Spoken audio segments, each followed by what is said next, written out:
It was a very busy weekend for the Texas Longhorns, landing not one, not two, but three transfers all in the same day. So let's talk about that because I don't think we're done, but I think this would be a fun topic. Let's rank the importance of these transfers and how we look at it. So far we have landed 10 transfers, which is a decent amount. So let's start out with number 10, Gerald. Who do you have as number 10 most important transfer? Number 10 most important transfer. I think I'm gonna go with the punter, right? Like, and not based on anything, but like punting is vital, right? Punting is super important. You ask any football coach like how important the special teams unit is, and Texas hasn't really been consistent at punter really like since some of the Aussies fell off, right? Texas had a really nice run of Australian punters going, and then something went sideways about it. So I think for a team like Texas, who's going to probably be a little less consistent on offense just based on the fact that they're going to be super young next year, having a weapon at punter, I think the guy that Texas brought in has the potential to do that. I think there's a lot of benefit that Texas fans are going to look over naturally because a punter's not a sexy addition. No, I mean, that's definitely fair. I went a little bit different with mine. It's the guy we just landed, or one of the guys we just landed, and that's Levon Johnson. I think he's a nice piece. I think he's like a C overall coming in. I think he only had 10 tackles last year. He's basically a rotational guy, and I think that goes to show because we're interested in another guy that just jumped in the transfer portal, and we'll talk about that a little bit later. So to me, that's just like, you know what? We're just going to get as many rotational bodies as we can at that position. So that's why I have Levon Johnson at number 10. I think that makes sense. Levon Johnson is a guy he's right above, like number 9 on my list. So, like, Okay. spoiler alert for my list. But yeah, I think Levon Johnson is a guy who, and we'll talk about this a little bit more with our second question today. But Texas very clearly, I think, knows they need to add something in that defensive line room, right? There's something that they really need to add. There's something that they're missing. And so that's why they're being as aggressive as they are. They've signed multiple defensive linemen and they're still going after effectively every good defensive lineman that jumps in the portal. So big for Texas. I spoiled my number 9. Who's your number 9? Mine is another defensive lineman, Hero Canoe. Again, a rotational piece who really didn't get much run at Ohio State. He was a 4-star coming out of high school. I definitely think there's some upside there that we could tap into, something like a Bill Norton type where he was okay at Arizona and then we kind of unleashed him. He played really well down the stretch for Texas. Like, we would love to have Bill Norton back this year. So I think Hero Canoe and a couple other guys on this list can definitely grow a little bit more. But he is my number 9 for right now. Who's your number 8? My number 8, I've got Brad Spence. Brad Spence, based on, I think, what he adds to the team and where the state of the team already is at linebacker, I just don't think he's going to be that, like, he doesn't really raise the ceiling a ton. There's not really, again, Texas needs rotational guys at that linebacker unit. Anthony Hill, Leon Galefau, they need to get some reps, but the vast majority of the time it's going to be those two guys. And this is not a shot at Brad Spence or anybody else in the linebacker room. If we see guys that are not named Anthony Hill and Leon Galefau getting significant snaps in the linebacker position, one of two things happen. Either somebody explodes in fall camp or somebody gets majorly injured at some point in the year, right? And one of those things, great reason, right? But the more likely reason, based on what we've seen from Texas, what we know about that room, is that if we see guys other than Anthony Hill and Leon Galefau getting the majority of the snaps at linebacker, that means somebody got injured. So I just don't think Brad Spence, again, great talent. I'm glad Texas added him. You need depth at that position, especially in the long grind of a season that Texas is expecting. But again, based on the talent in that room, Anthony Hill is going to be a top 15 pick next year, right? Leon Galefau has the opportunity to work himself into a first couple of days draft pick. So that's why I think I have Brad Spence there. No, I think that's fair. I have another defensive lineman here, and it's Travis Shaw. And it's kind of the same reason I have Hero Canoe and these guys down the list, because they haven't produced. Now, this guy I think has the most upside, and that's why I'm at 8 in this, because I have 8, 9, and 10 of guys that don't really have very good stats, honestly. Like, if you look at him, you're like, I don't know about these guys. But I put Travis Shaw at 8 because he's got the highest upside. He was a former 5-star recruit coming out of North Carolina, going to North Carolina. So again, I think there is potential there. I think one of these guys will break out. I'm pretty confident in that. Out of the 3 I just mentioned, the guy that I'll have higher when we get there is another defensive lineman that I think is shown in spring that he's going to be a good football player. And when we get there, I'll talk about him. But I think Travis Shaw is the highest upside out of the 3 that I have on the lower tier end, and that's why I have him at number 8. Yeah, I've got him a little higher on my list. I'm a believer in him, so we'll talk more about that when we get there. Number 7 is where I have the punter, Jack Baumeister. I just think he's a really, really elite player at his position. And a position, like you said, we've kind of struggled at. Like, we used to look at Ryan Buchevsky and say, damn, he kind of stunk. No, we would love to have Ryan Buchevsky back. If you look at the numbers, yeah, I was going to say he would be way better than what we've had the last couple years. Ryan Sanborn was kind of the same thing. We kind of took him for granted while he was here as well. Last year was definitely a down year. I'm hoping that can change for Texas with Jack Baumeister. We'll have to see, but one can hope, and that's why he's my number 7. Yeah, I mean, I already talked about him. I had him lower on the list. Just I didn't want people to troll me. I'm a special teams guy in and of itself, so I had him lower on the list. So number 7 for me, I've got Cole Brevard. I've got him a little bit lower on the list. I think he's gonna have a big impact, but I honestly kind of threw a dart at a dartboard and decided who was gonna be my defensive tackles because we just don't think and know with any of them. Let's just be real, right? We're all kind of shooting in the dark. Is it gonna be Hero Kanu, who I have a little bit farther up my list just because I like his athleticism a little bit more than I like Shaw's and Brevard's. Like there's an opportunity for any of these guys to make a name for themselves. I feel like you're going to hear me say the same thing about the defensive tackles and get bored of it, right? I don't know which one's going to pop. They all have an opportunity to be the number 1 guy on the list based upon how this defense runs. So I've got Brevard here. Yeah, next up for me is Emmett Mosley. I think he's going to be a really good player for Texas. I just don't know how much we're going to need him. If Ryan Wingo's healthy, if DeAndre Moore's healthy, if the reports of Dalen McCutcheon being as good as he is and Parker Livingston being as good as he is are correct, then this guy could legitimately be the 5th best wide receiver on the roster. And in Steve Sarkisian's offense at Texas and even at Alabama, he really doesn't use the 5th wide receiver. He really only goes 4 deep. The 5th guy gets sprinkled in every so often. So that's why I have Emmett Mosley here.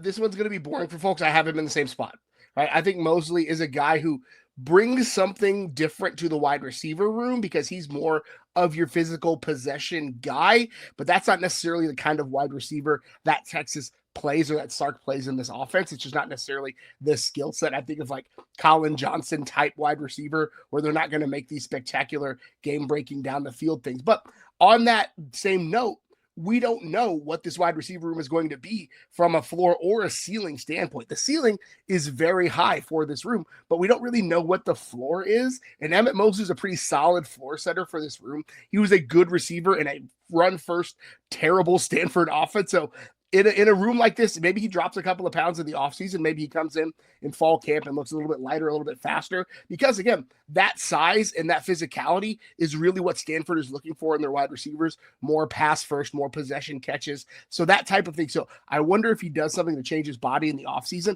That would drastically change my rankings. Yeah, I think that's fair. Next up for me, again, a little bit higher just because I think he's really good at his position, is Mason Shipley. I think Mason Shipley's a really good kicker, and it's also the fact, again, we're coming off a really bad season for our kicker. I think Bert Auburn made like 67% of his field goals, which is a terrible number. Like the worst you'd ever want to be at a program like Texas is like 80%, and this guy was 30 of 34 the last 2 years. He made a 60-yard field goal at one point. He was 10 of 12 over 40 yards. He's a really good football player. And again, it's just raising it. I don't think he's going to be the best kicker in college football, but he's definitely not going to be as bad as Bert Auburn was last year. And that's why I have him ranked here. Yeah, I've got him even higher on my list. So hold on for that. That's going to be my controversial pick of the day. So where are we at? What number are we at? I lost my spot. I believe we're at 3. At 3. So I have got Travis Shaw here. I've got Travis Shaw already? Defensive tackles, right? Travis Shaw, there's 19 of them. Texas is going to add 6 more in the portal. Whoever starts at defensive tackle is my 3rd most impactful transfer. Whoever it is, this Texas defense is so much better when they have an impactful defensive tackle. It is what it is, right? That's how it operates. The linebackers are meant to be the linchpins of this defense. They're meant to be the playmakers. We've seen it before. We'll see it again. So whoever the heck, I think it's Travis Shaw. It might be one of the other 19 guys they're going to add from the in the portal at the tackle position that starts there. So this list could be invalid based tomorrow or this weekend when the cat from Syracuse comes that we're going to talk about in just a second. Like whoever it is, right? Could be in any of them. No, that is fair. This list could be invalid. And yeah, I said 10. We only had 9 transfers. So I got us off to the wrong foot with saying 10 when we only have 9. Number 3 for me is Cole Brevard. And this is, again, just with the stuff hearing like coming out of spring, it seems to be that it's Cole Brevard and Alex January getting the majority of reps up the middle. So I think those are probably your 2 starters for right now. And I think for the most part, that's going to hold true. And that's why I had the other three ranked lower, just because I don't know who's going to get the playing time out of those three at the bottom. That's why I have Cole Brevard. Guess what? What I'm hearing, I'm going to put him at number 3. So he's my number 3 for right now. No arguments here. So I'm on 2, right? We're on 2. Yeah. So I have Jack Andrews, the tight end, at number 2. He, for Texas, and I mentioned it last week, I think when he was visiting, right? Texas needs that guy that a young quarterback, first year starting Arch Manning, can have as a safety blanket, right? They need a guy like that who can be a consistent receiving threat. And this guy is a two-way tight end, right? He can both block in line and he can be receiving threat, which you kind of have a little bit of both. It's closer to Gunnar Helm than what we saw with like Jatavian Sanders a couple of years ago. And so, again, not just for Arch Manning, but this offense likes to run a tight end wheel, right? Likes to run a tight end drag. So he's going to see quite a bit of run. Again, I was hoping that one of the guys on campus would step up, but by Texas being so aggressive with this guy, I think he's got kind of an inside track to be the number 1 tight end in fall.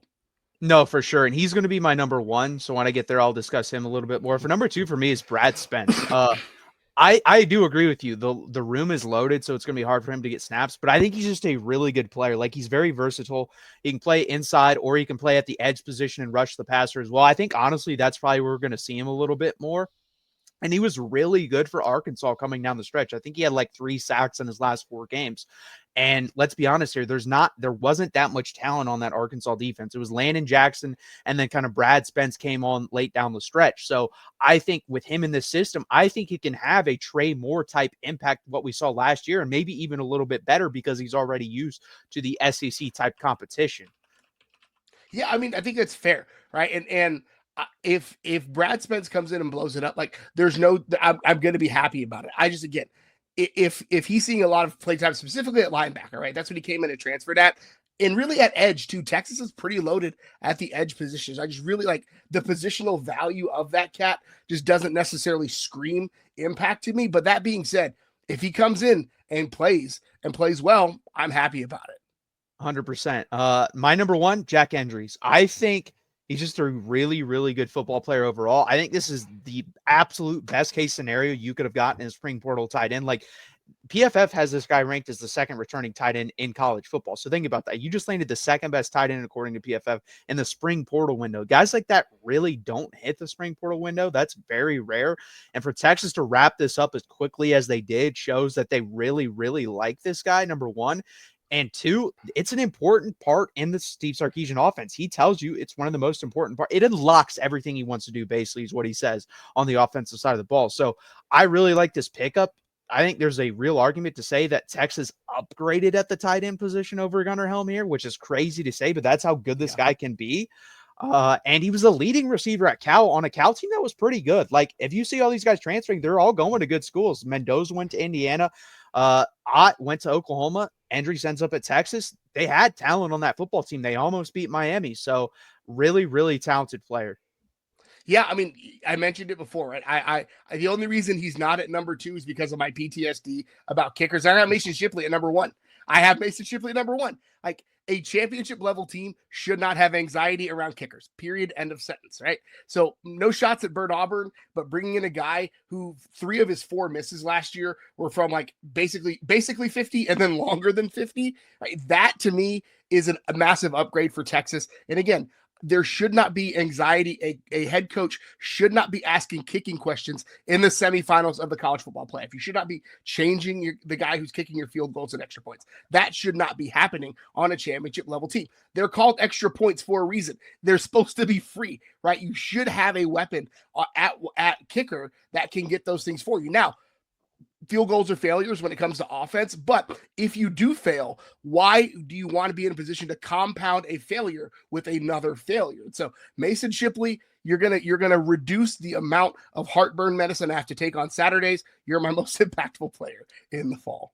No, I think that's completely fair. Like, if you interchange Mason Shipley for Bert Auburn in the SEC championship game, Texas wins the SEC championship. I'm very confident in saying that. We left, I think, 9 points on the board. If he just makes 2 out of 3 of those, we're SEC champions. So definitely important. And I completely agree about, I mean, having to talk about that in a college football playoff game and when you're in the Final Four is crazy to me. And then also it does rely on Texas to be better in the red zone too, because our field goal kicker shouldn't be attempting 30 plus field goals a season either. You got got a close up, I believe, to 40 almost attempts 2 years ago. So that's unacceptable as well. But if you're gonna be bad in the red zone, at least have a kicker that can make it consistently. And I think that we have that now in Mason Shipley. My grandmother always told me, if you're going to make a bad choice, don't make two bad choices. Don't compound it by adding a second. Don't compound bad red zone performance by having a bad kicker. 100%. So that does it for our list for now. We may have to add to this list in the future.